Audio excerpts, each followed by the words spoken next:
Everyone, welcome. This is our 9th monthly Lake Org chat that we're providing to you today as an outreach program of the College of Natural Resources at UW-Stevens Point. Our goal is to provide educational resources and support to the broader community in regard to lake health. As you may know, Wisconsin is home to over 15,000 lakes, and over 750 of these lakes have an organization that protects and manages the health of our lakes for current and future generations. We try to get important information out in a variety of ways, and this year we're recording monthly lake organization chats to get this information out to you in a hopefully engaging way. Please let us know how we're doing by completing the feedback survey linked on YouTube. We hope you'll join us for future episodes. The tentative topics are listed here, and be sure to take a look at past episodes as well. In this episode, we'll be focusing on the importance of insurance for lake districts and associations. Do you have insurance? Do you need insurance? As we say in People of the Lakes Guide, people are quick to seek a legal remedy if they feel they have been wronged. So it's necessary to protect yourself, your commissioners, and your assets. Insurance issues have become a major budget issue and concern for many lake organizations, so we're hoping this episode will help you take steps to ensure you're adequately covered. My name is Sarah Winju. I'm the Leadership and Capacity Development Specialist for Extension Lakes at UW-Stevens Point, and I'll be helping to facilitate these chats each month. And I am Dave. Thanks, Sarah. Honored to work with the Sand Lake Association and its members. Sand Lake is in Rusk and Chippewa counties, and I'm also a proud graduate of Lake Leaders Institute, crew number 15, and a member of the Capacity Committee. Pete? Thanks, Dave. I am the former chairperson of the Eagle Spring Lake Management District in Waukesha County. I'm also a member of Lake Leaders Crew 15, which completed its training in 2024, and have been a member of the Capacity Committee for years. Eric? I'm Eric Olson. I'm the executive director or the director of Extension Lakes at UW-Stevens Point, and I help facilitate these conversations as well. And I field lots of questions and calls from both lake associations and lake districts. And one of my people that I've been relying on heavily over the last few years is our guest today, Mike Engelson. He's the outgoing executive director at Wisconsin Lakes, and he's been generous enough to join us for this fun conversation about insurance. Mike? And thank you, Eric. It's a pleasure to join all of you. Happy to be here in one of my last official duties as a staff member of Wisconsin Lakes. I will be around in Wisconsin. I've started a consulting firm called Good Oak Consulting, where I'll be helping organizations through strategic planning and operations development that helps them start doing things right away. I have a background in the law, as many of you watching this may know, but I am not a licensed attorney, as are none of the panelists on today's talk. So what we're about to provide should not be taken as legal advice. This is just us kind of chatting to get some ideas out there to foster some ideas for conversation for you all. Thanks, Mike. Lake organizations and insurance does come up quite a bit. A few years ago, maybe 20 years ago, we updated our guide, People of the Lakes, and included an entire chapter focused on insurance. You can find People of the Lakes on the Extension Lakes webpage as a PDF document, and there's an entire chapter on insurance. We encourage you, obviously, to read that chapter, but part of these chats is to recognize that not everybody wants to sit down and read things. Sometimes they just want to hear people talking about the topic. So what we're going to cover today is kind of based on that chapter, but we're also going to go into some specific details and try and give some examples of how different groups have addressed questions around liability and insurance. There's also a 2021 recording that Mike Engelson helped lead, actually, out there. Again, talks about insurance for organizations. So we'll have a link to that if you want to go watch that recording as well. We're trying to recognize the fact that a lot of lake organizations, whether it's a district or an association, are fairly small affairs. You don't have a really large budget. You may not feel like you have a lot going on, but the question of insurance does come up now and then. And I think probably the worst thing to do is just ignore it, to not think about it or talk about it. So think of today's chat as just sort of a conversation starter. Hopefully your entire board could sit down and just listen to this recording and then meet as a group and talk through where you're at with respect to insurance and maybe map out what your next steps are. Really, we're just trying to help out and get the conversation started. There's lots of different types of liability, right? In this case, we're talking here about like personal liability around civil rights and discrimination. And I think Peter had some thoughts about this topic. Yeah, civil rights cases are a growing area of litigation. Board members and commissioners from both districts and associations need to avoid these issues and understand what their liabilities are. All elements of damages may apply in these cases that can be heard in federal or state courts, and that includes compensatory damages, punitive damages, and of course, attorney's fees. Civil rights cases are very expensive. Board members and commissioners need to be aware of the limits of coverage of any insurance protection. And this includes litigation fees and who pays for any damage awards, if any are given. Eric? Yeah, I think some of these issues actually come to bear on the place where I work. Both Sarah and I are employees of the University of Wisconsin-Stevens Point, and our risk management office is concerned about, for example, exposure to harassment claims, a harassment lawsuit, because maybe one staff person was treating either a fellow staff person or a subordinate in a discriminatory or harassing fashion. And so part of what we do on campus is we actually go through trainings. We have to watch, we have mandatory trainings around harassment prevention to try to reduce that type of exposure. But it is something that's not uncommon, I guess, in the workplace. Yeah, I think it's really important to talk to your insurance provider. One thing I think you'll hear from us throughout this is read your policy. That may not be the most fun thing to do. Sometimes you can get your provider can help you understand it. Attorneys can help you understand it. But know what is being covered and who is being covered in these sorts of instances, because there are a lot of ins and outs. Another type of exposure that groups face is basically injuries in the workplace. And in Wisconsin, we actually have a long history of trying to address injuries in the workplace. It wasn't until the late 1880s that over in Germany, they were coming up with government-sponsored programs to try and make sure that workers and employers were not just suing each other about injuries on the workplace, but instead had some backup provision. And Wisconsin was the first state to work through the idea that we could have a state-sponsored and organized workers' compensation policy, basically acknowledging that probably both a worker and the employer are somewhat at fault if someone gets injured at work. And then the question of like, well, you don't have to go into a whole lot of details about who exactly is at fault if the workers' compensation makes sure that people are essentially made whole. So they don't have to worry about capricious juries giving huge awards on a workplace injury claim. And a question like, why am I even talking about this? We get the question often at Extension Lakes about whether or not a lake district has to carry workers' compensation insurance for their board members, for the elected board members that serve on a lake district board. And I don't really have a choice but to say, yes, you're required to have this. Why?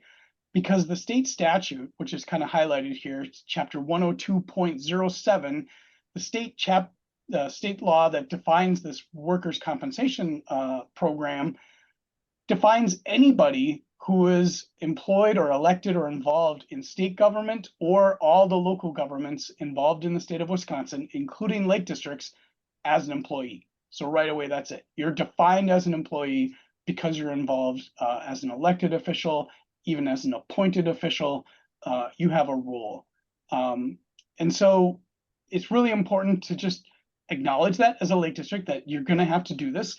And ideally, this really shouldn't be that expensive. This is something where your lake district board is probably not taking on very risky things.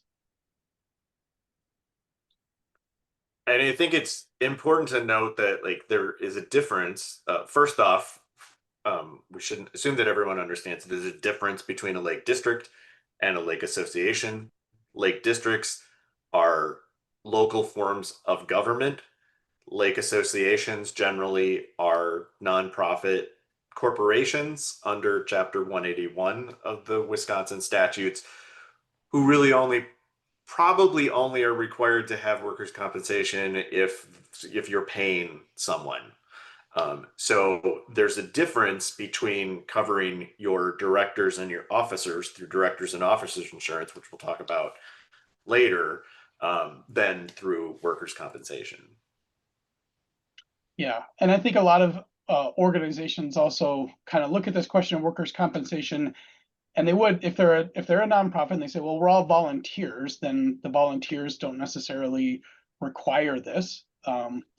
And then also some groups try to use the term independent contractors as a way to label maybe somebody that they're paying to do something, even though they might not have gone down the rabbit hole of figuring out, well, are they truly an independent contractor? Is this really a valid way to escape getting a requirement for workers' compensation insurance?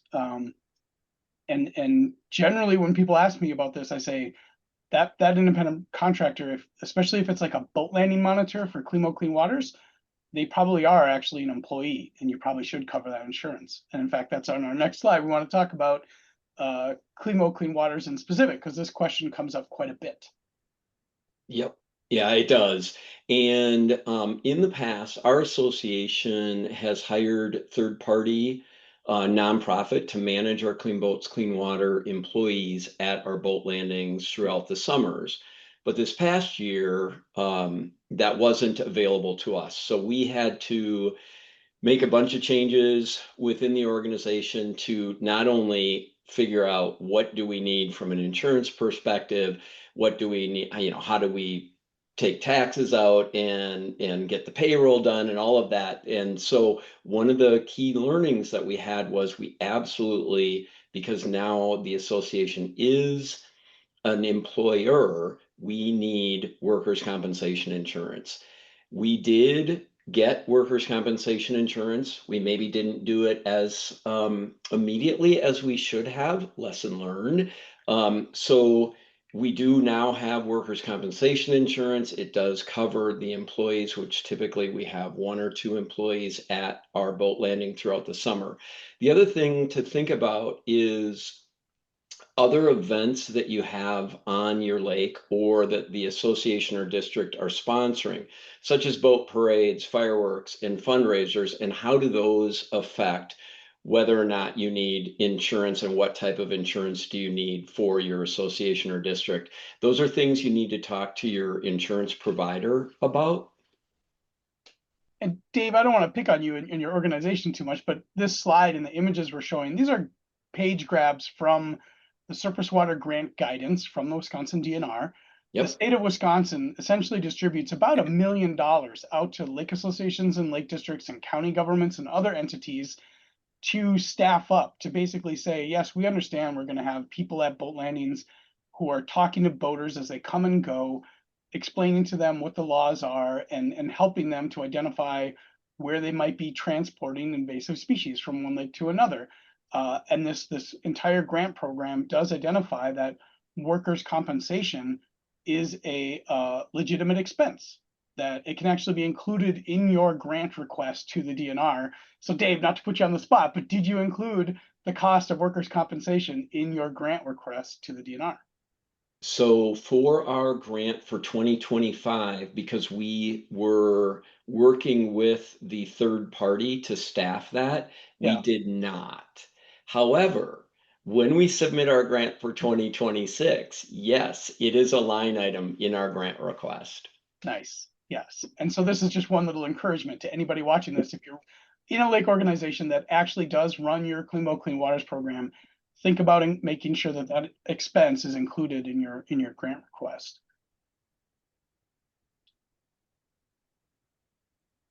One of the things that's important, I think, to think about too is how the state of Wisconsin manages this workers' compensation program. And they do it through these things called class codes that they've somehow figured out a way to map out all the different types of jobs you can do in the state of Wisconsin. And when I'm fielding the question about does our lake district need workers' comp, I say yes. And then I usually say, but bear in mind that it shouldn't be that expensive, because typically what a board member is doing is attending a meeting, maybe jotting down some notes and then going away from that meeting. There's not a lot of risk, physical risk usually involved in those activities. Not a lot of people get hurt in the regular course of duty of just being a board member on a lake district. And so I would argue that their classification should be something like 8810, which is shown here. This is clerical office employees, and there's a whole list of different things, but basically people who just sort of show up and do correspondence, maybe they make phone calls, things like that. There's not a lot of physical risk usually involved in these positions. And when you look down below, it has sort of the rate, and it shows what the rate was in 25 and 24 and 23, and a minimum premium.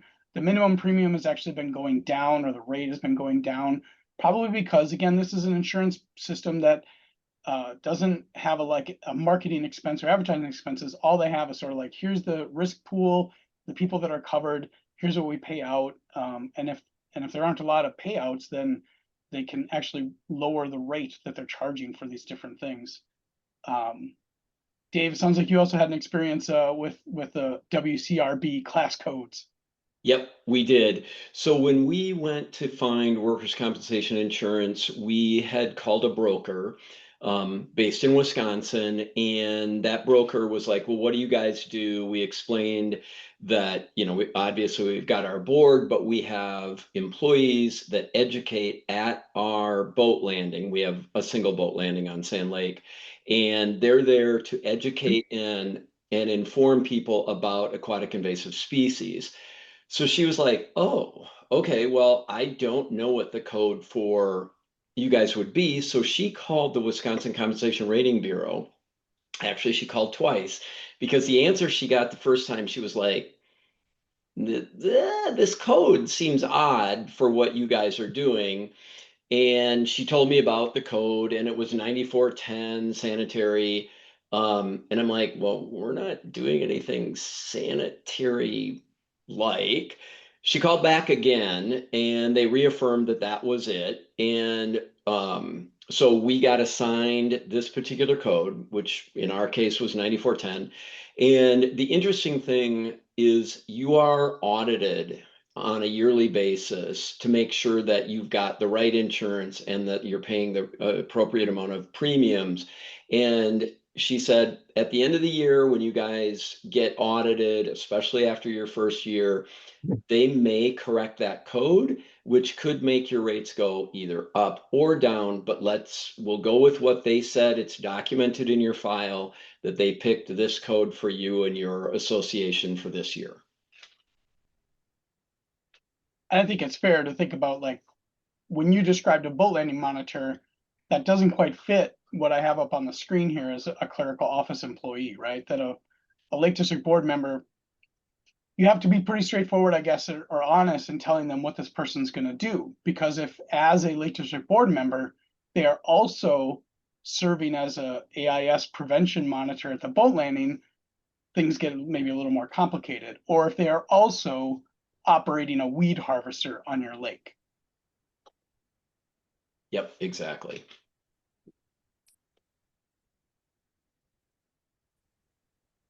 So moving on to the next type of insurance that we wanted to talk about, which is directors and officers insurance. And it's probably the one that I get the most questions about at Wisconsin Lakes.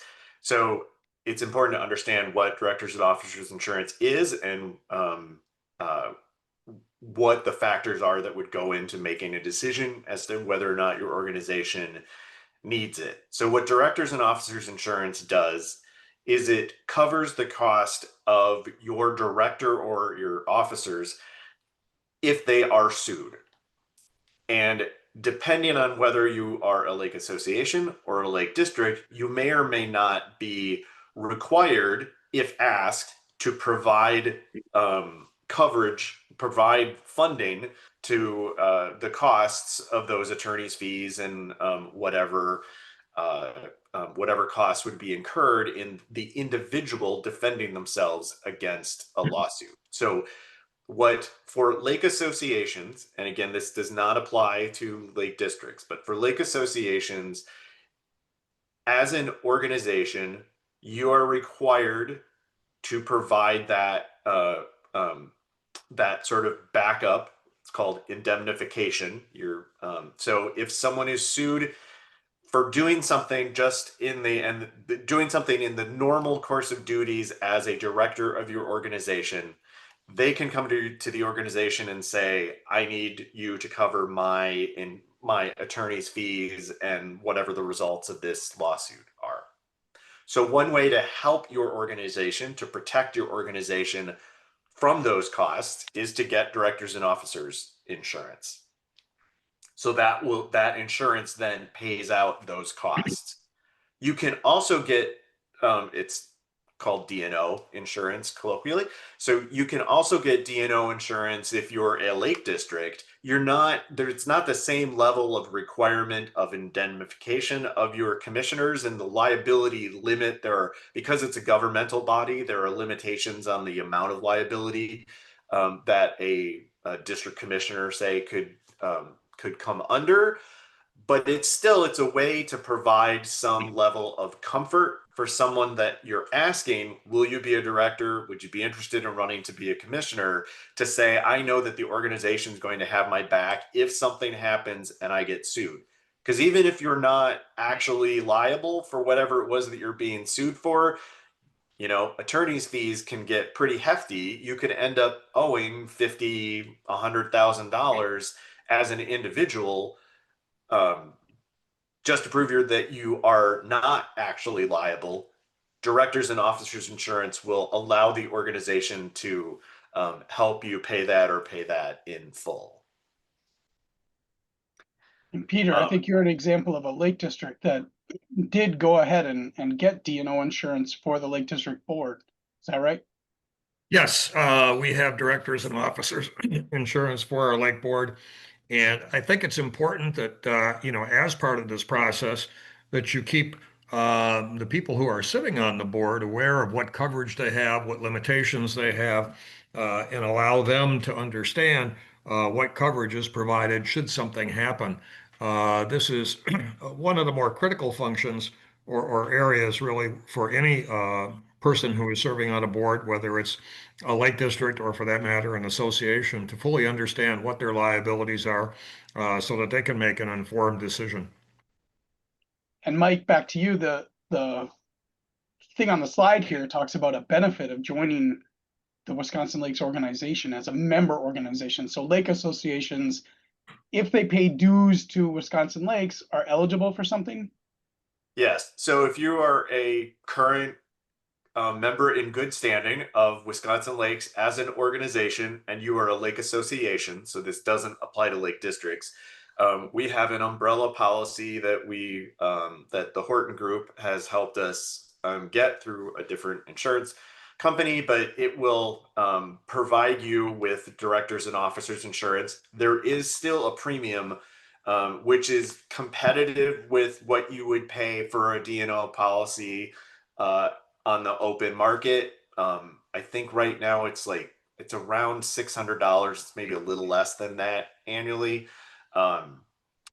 which is pretty much in keeping, I think, with what most organizations would pay. The benefit is that you don't have to go through any underwriting. If you are a member organization of Wisconsin Lakes and remain one, you'll be able to continue to get this directors and officers insurance. If you are a lake district, we have looked into the ability of getting an umbrella policy, but what we have been told by Horton is that because districts are local forms or local units of government, that it's almost impossible to get any insurer and they themselves to be able to sort of aggregate that underwriting. It's just easier when it's associations, local governments being what they are, each individually have to go and find their own D&O.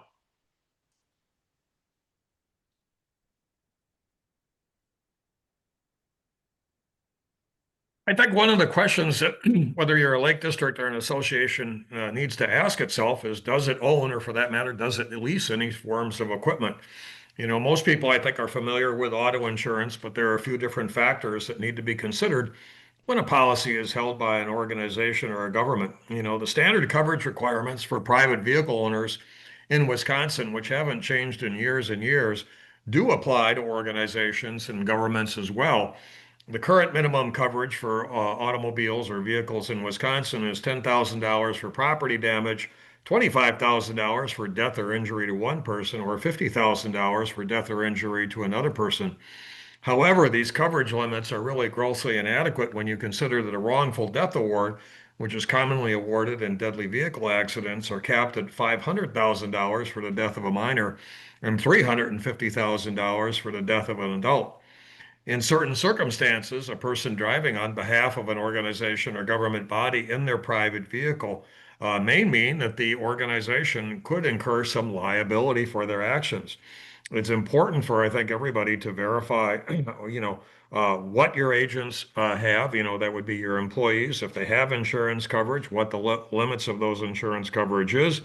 Check with your own insurance carrier on how joint coverage is going to work at that point in time to make sure that you are properly covered.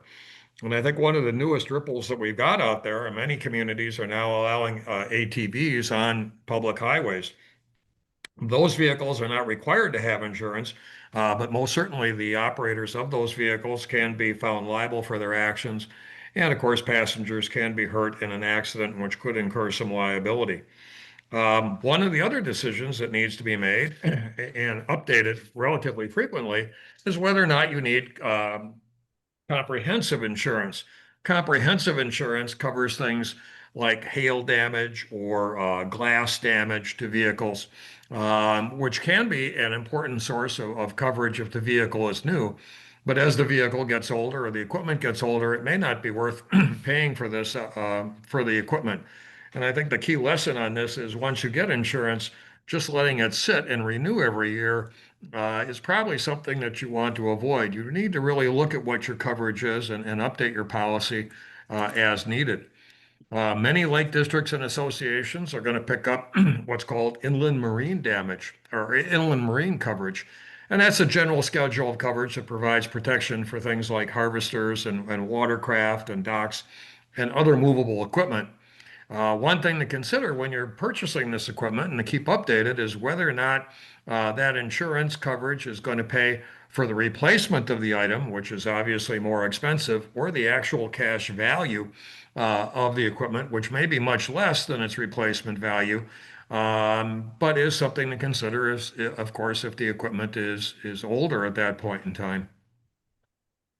Yep. And so for our association, we don't have any automobiles, we don't have any ATVs, but we do have a piece of monitoring equipment that we keep at our boat landing through the summer months that we paid for. And it is very expensive.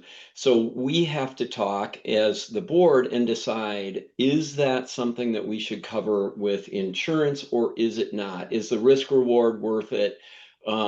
And so that's another thing to think about when you're thinking about insurance as a whole is it's not just about automobiles. It's not just about, like Pete mentioned, your harvesters or things that kind of come first of mind when you talk about insurance, but there are other things of value that your association or your district may own that may or may not require insurance.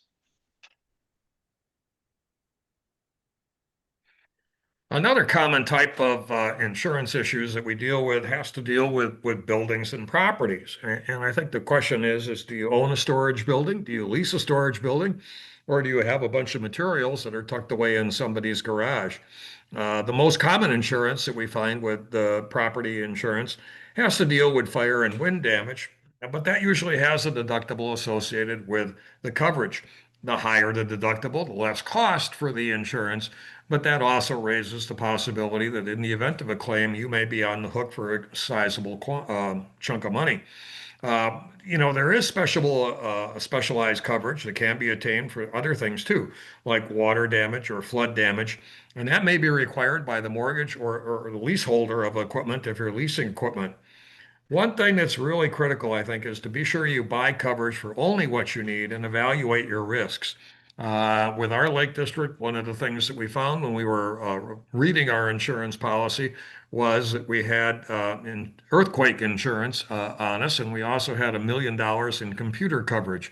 Those are part of a base insurance policy that really we were paying for years that we really didn't need. We dropped that and were able to save some money.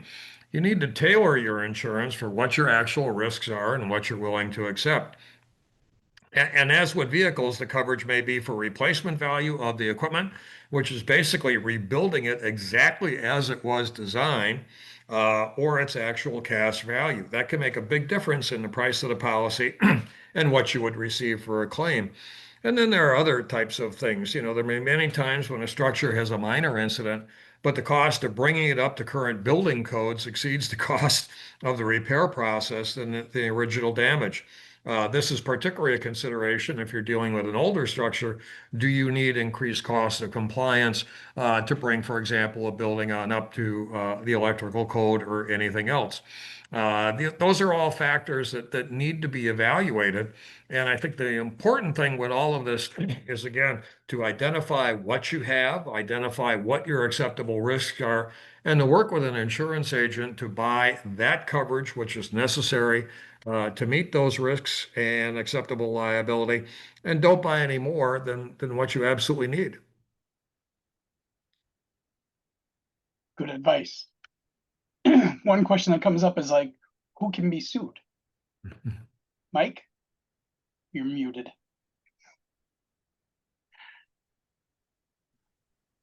The obvious answer to that is anybody, anyone and everyone.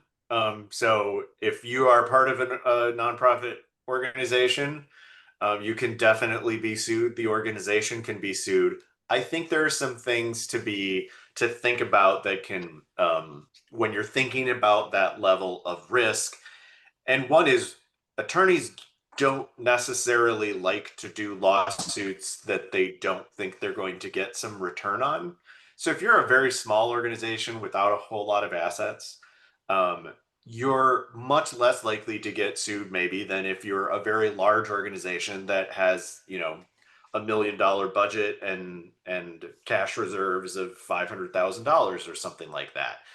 But that's not universally true. There are people sometimes just get a burr in their coat and want to sue, and they can. And so that's sort of what we're talking about here today, is doing a cost benefit analysis, a risk analysis of how comfortable are you that if you're sued, is it going to destroy your organization? And that can help you determine where you might need to pursue insurance. Those are the sorts of things that, you know, consultation with an attorney and certainly with your insurance agents can help you out. I think Peter's point of don't buy more than you need is a very good one, but also if you have the ability to pay, don't underestimate what you might need. I don't know if the rest of you have any thoughts on that too, like thinking about how how you've approached that level of risk, I guess, in the past. Well, I think there's just also a point to be made that insurance is just one way to sort of reduce your risk liability or your exposure to lawsuits. We actually have a range of different ways you can do this on the next slide. Talking about insurance just being one of a set of different ways. And Peter, I think you had some thoughts about different strategies you can use even outside of insurance to try to help reduce your exposure. Yeah, that's correct, Eric. You know, I think that we have to recognize that this is not a singular solution to a lot of problems. There are a lot of ways to protect against reliability. And remember that, you know, if you have an association or a lake district, if you're taking actions to reduce your liability, that may very well save you money on your insurance premiums. And if you are engaging in these actions, don't be afraid to share your actions with the insurance underwriter. They need to know what you're doing to reduce your chance of having a claim, because that has a direct effect on what premiums you're going to pay. When you have your insurance, recognize that insurance companies have resources generally that are available that you can take advantage of. For example, many insurance companies and the larger ones have risk management programs. They can send safety supervisors out to review your operations. They can help you in developing an HR plan to reduce your liability in certain areas.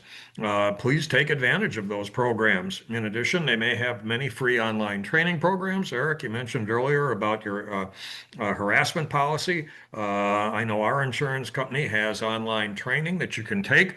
And of course, that training is registered in their records for your association or your group.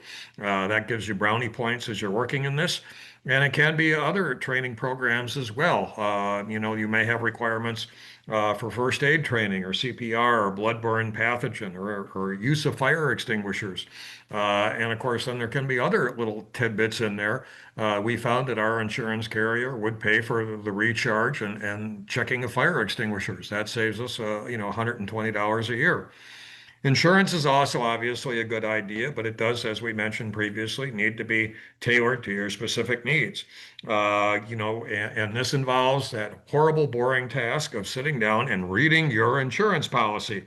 It is a guaranteed cure to insomnia, but it is a big and important document. And I think one of the more amazing things that I had when I read our insurance policy was what it covered, but most certainly what it didn't cover, because that gives you the opportunity then to discuss with your client or your agent, what do we need to work with this, or what actions can we take to reduce our liability?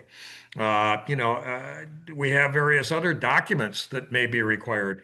One of the things that is important is that we need to understand what other various state laws and regulations apply to us. So, for example, if you're a lake district, one of the things that's necessary is you fall under the state safety protection standards. You have to have a safety plan. And having any kind of a safety plan is probably better than having no safety plan at all. If you have employees, you should have an HR manual. HR manuals are the documents, again, that 99% of it is probably things that you're never going to use, but 1% when you need it is going to be absolutely critical at this point in time. So we need to look at those documents and have that there. You don't want to ever have a situation where all of a sudden you get hauled into court and people start to say, well, where is your document on this and where is your document on that? And your answer is, I don't have one.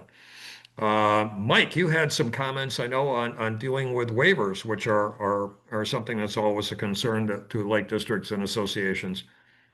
Yeah, it's pretty common when you are holding an event or people are coming to volunteer or something like that, especially where there's some potential risk of them getting hurt. So if it's something out on the water or it's doing a cleanup and something like that, you might want to have a waiver form that they sign that says they understand that there are risks inherent in this activity and that they're waiving any liability that you as an organization might have. The bad news is that in Wisconsin, most of the time, courts have found that those waivers are not enforceable, which comes as a great surprise to many people because you still see them all over the place. If you go to like any kind of tour group or anything like that, you're probably going to sign a waiver. When you do your kids' sports, you're signing a waiver, all of that sort of stuff. In Wisconsin, unless you have the ability, you are given time to understand the waiver, to ask questions of what the waiver means, and then negotiate the terms, the waiver probably is not enforceable. It doesn't mean that it doesn't have some value, though. It may, number one, depending on your insurance, it may be required that you have people sign a waiver. The insurance company may not understand that it's not enforceable, but they require it, so you probably should go ahead and do it. The other thing is that there are liability limitations just because of the kinds of activity you're doing. So people are presumed to understand that if they're going to go out on a lake and do some and maybe get on shore and clean up rusty things, rusty garbage that has washed up on the shoreline, that they might cut themselves and get hurt. So there are some within the law, some protections related to that, and you can kind of the waiver might be a way of making sure people understand. So it can be an educational thing. it's probably not something that I would recommend not doing, but you should understand that it's not necessarily something that's going to save you in a pinch. And if you're concerned, talk to an attorney. If it's a particularly hazardous type of activity, maybe talk to an attorney to try to have a waiver developed that is the most enforceable that it could be. Yeah. Um, Yeah, thanks, Mike. And on waivers, so with the organization that used to handle our Clean Boats, Clean Water employees, they had them sign waivers. And when we took that under our umbrella to do, we thought, whoa, do we need a waiver or not? We did talk to a member's family, one of our members, one of their family members is a lawyer in Wisconsin, and they made the recommendation to have it. And so they crafted a waiver specifically for our Clean Boats, Clean Water employees, that there are risks of you standing at the boat landing, you fall off the dock, whatever the case may be. And we did have our employees sign those waivers. Given what Mike said, who knows, but at least we have those waivers. We walked through them with the employees. We had 2 employees this year, and they understood what they were signing. So yeah, we do continue to have waivers now that we're an employer. I think the flip side to waivers too is also trainings and going through practices or getting people prepared for what they're doing. And this obviously runs a whole range, but if you're dealing with your Clean Waters people, they are required to go through some training, I believe, through either through a local provider, a training provider. There's online trainings that they can watch, but the expectation is like they would go through that training, and you would have some way to verify that they actually did watch the video or they sat down. I know, again, here on campus, both Sarah and I had to go through boat training, boat safety training. It's a virtual thing. It's the class that you go through online and become certified. But our campus said, we're not going to let you rent pontoon boats unless if the operators can verify that they've gone through this training. And I can't remember who it was. Someone suggested that if you're just a boater and you have boat insurance through your provider, you own a boat, you might want to let them know that you've completed this course because it could actually reduce your premium. Am I remembering that wrong? Does anyone remember where I got that from? That was from me. Yeah. So you actually shared it back to your insurance company because you have a boat? Yep, it wasn't a big savings, but it was a little bit. Yeah. Yep. And I think that applies, to a lot of different operations. We, for example, have had our harvester operators attend a training that was put on by the manufacturer of our harvester. We shared that they had completed the program. They got a little piece of paper at the end of it and things like that. That shows that you're, at least you're exercising due diligence at this point in time. And again, it was a little bit of a savings at that point, but all those little programs add up to significant savings when you add them up over a period of time and years. Yeah.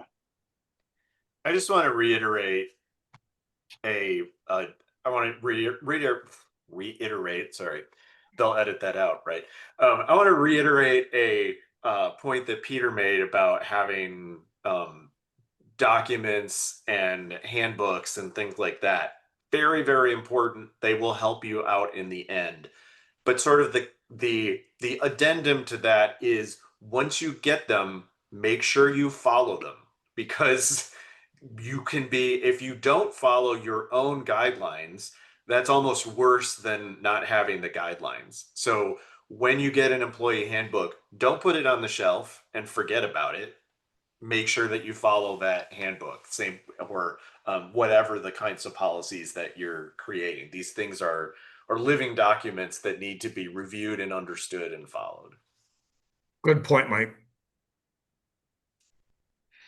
So do you have some thoughts about how to go about shopping for insurance or finding a provider? Peter, you had some.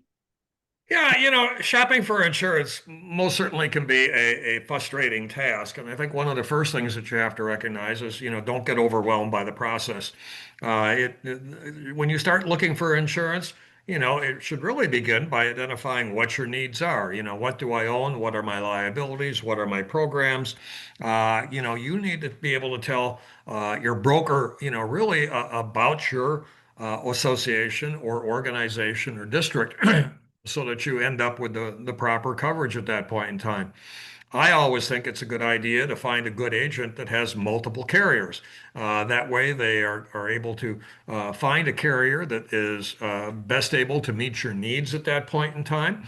Work with that broker to find, quotes and various coverage options. And when the broker comes back to you with proposals, really sit down with your governing body and say, let's look at what our options are. What is the cost? What is the benefit? What is our risk? So that you're able to make some good informed decisions.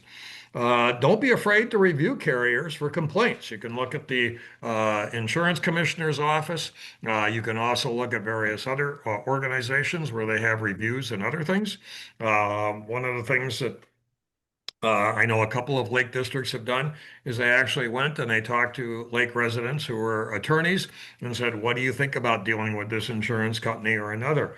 That gives you the opportunity to say, do I really want to go with the cheapest company, or do I want to go with a company that's going to be responsible for our needs? And I think one of the things that a lot of places forget is they stick with one insurance company for years and years and years, and they don't really review what the options are out there. Periodically review, what carriers are out there, what their offers are. If you can save money, obviously take advantage of it. If all of a sudden you find that your current carrier is still going to best be able to meet your needs, stick with them. But insurance policies, like a lot of things, are not static. They are fluid and movable or improving and changing documents. And you need to recognize that that is in your best interest to review them and to adjust your needs depending upon what occurs, at any given time in your existence. Yep. And one of the things that we did, because we're new to this, is we asked others, right? We asked other lake associations. We tried to gather other information. The Wisconsin Lakes and Rivers Conference, just conversations with others in your networking circles to understand. Like I said, when I introduced myself, I'm part of Lake Leaders, and some of the things that I've learned from my co-crew members along with the other lake leaders is information around insurance and kind of, hey, how do you do this and how do you do that? Remember, start early. It takes time. Look at a broker, like Pete said. And when it comes to workers' comp, the rates are set by whatever code is defined for whatever work you're having employees do.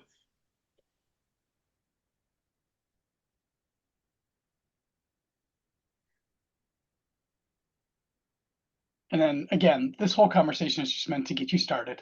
You and your organization, your lake association or lake district have to do these next things, but follow through. Don't, again, the worst thing you can do is not talk about insurance and just pretend like nothing exists that's going to cause you any risk. So Peter, again, you had some thoughts about next steps. Well, I think we've covered, some of this, regarding some of this. But when you get into this, you have to, a couple other things, that you need to do is to understand and work with your insurance carrier before things go bad, to understand what you should do when all of a sudden you think that there is a claim or a claim is actually filed. What are the steps that you need to follow? And the carrier can help you, in identifying what are the legal and other carrier reporting policies. That should be known by all of your staff that would be involved in processing this, because the time to read your insurance policy and to follow some of those documentation reporting requirements is not when something happens. It's to understand what, could happen, when you actually have an event. Being proactive in this area, I think is probably one of the keys to reducing your liability and reduce your costs. Yeah, and obviously pay your premiums on time. I know of not a lake district, but a local government that chose to not pay things on time, and it came back and haunts them. There can be, in the case of workers' comp, it can involve penalties as well, possibly. So really, we ask you all just to, use this as a jumping off point, and don't consider this obviously any final conversation. And Sarah, you've got some thoughts about way we can get the conversation going, getting feedback from viewers. Yes, so that concludes this monthly chat, and I just want to thank all of you. This is a lot of information. There's a lot here, a lot to think about, a lot to review and discuss with your own boards, your own organizations. So thank you, Dave, Peter, and Mike, for joining us today to get the conversation started and review some of this. We do want to know what you think of these monthly chats, this one specifically, but all the others as well, if you watch those.